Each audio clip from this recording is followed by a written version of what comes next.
नमस्कार, आप हैं IBN 7 के साथ। आपके साथ मैं हूं तेजस्वी चंडोक नैयर। दिल्ली यूनिवर्सिटी के बाद अब जेएनयू में भी एबीवीपी की वापसी हुई है। संयुक्त सचिव की सीट पर एबीवीपी ने कब्जा जमाया हुआ है।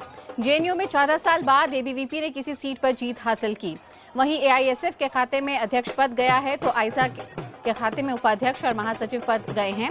इस बार जेएनयू छात्र संघ के अध्यक्ष एआईएसएफ के कन्हैया कुमार चुने गए हैं, जबकि एआईएसए आइसा की शेहला राशिद और उपाध्यक्ष हैं। तो वहीं पर राम नागा महासचिव पद के लिए चुने गए। एबीवीपी के सौरभ कुमार शर्मा संयुक्त सचिव चुने गए हैं।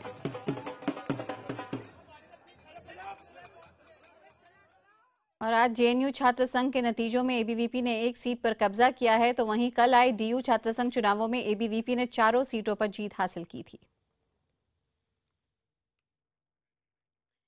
तो जेएनयू छात्र संघ चुनाव में जीत कर आए छात्र नेताओं ने क्या कुछ कहा है, आइए आपको सुनाते हैं। जी, ये यहाँ के जो स्टूडेंट्स हैं उनकी जो राजनीतिक समझ है ये उसकी जीत है और उन्होंने बार बार साबित किया है। हम चाहते हैं कि तमाम प्रगतिशील वामपंथी और दलित अधिकारों को लड़ने वाली जो जनता है, जो पार्टियां हैं, वो एकजुट हों। देखिए, जब हम क्योंकि आपने महिला की बात कही, जब हम शिक्षा के निजीकरण की बात करते हैं तो उससे पुरुषों को तो जो नुकसान होता है वो होता ही है, लेकिन उसके साथ साथ महिला जो है वो एक डबल डिसएडवांटेज पे होती है।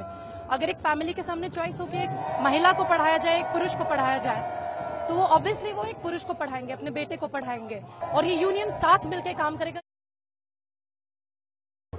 जो भी स्टूडेंट कम्युनिटी यहाँ पे डिसाइड किए, जो मैंडेट दिए हम लोग को ऊपर रिस्पॉन्सिबल होकर के, आने वाले दिनों में हम लोग जो मुद्दा उठाए थे चुनाव से पहले भी उसको लेकर के लड़ेंगे। और साथ ही साथ अभी जो मैंडेट मिला है सिर्फ इसलिए नहीं कि कैंपस के अंदर की बातों के लिए ही लड़ा गया है, बाहर जितने भी मुद्दे हैं हम लोग एकबद्ध तरीके से लड़ेंगे।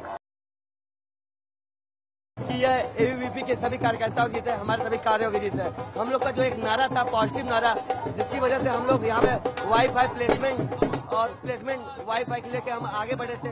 आज यहाँ हॉस्टल की सबसे बड़ी जरूरत है, हम लोग एक पॉजिटिव मुद्दा लेके उतरे थे, उस पॉजिटिव मुद्दा से हमारी सबसे जीत हुई है।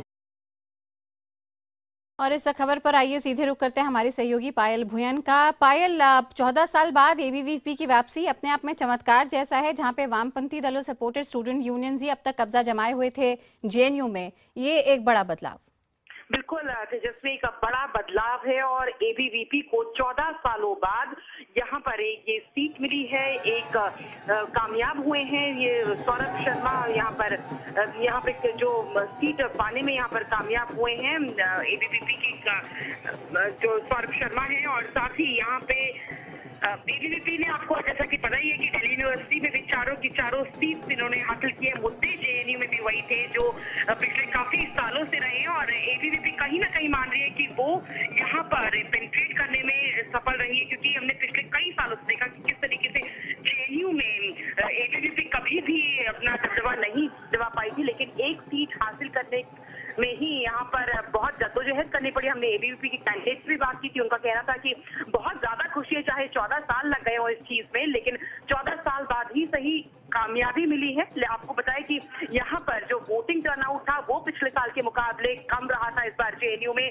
और मुद्दे वही थे तेजस्वी, और फ्री वाईफाई, हॉस्टल की सुविधा नहीं थी, वहां पर लोगों को जो स्टूडेंट्स थे उनको काफी दिक्कत थी। वही मुद्दे बार बार इस बार उठाए गए, लेकिन एबीवीपी अपना दबदबा यहाँ पर जमाने में कामयाब रही है। एक सीट मायने रखती है एबीवीपी के लिए, क्योंकि 14 साल बाद एबीवीपी को ये जीत हासिल हुई है।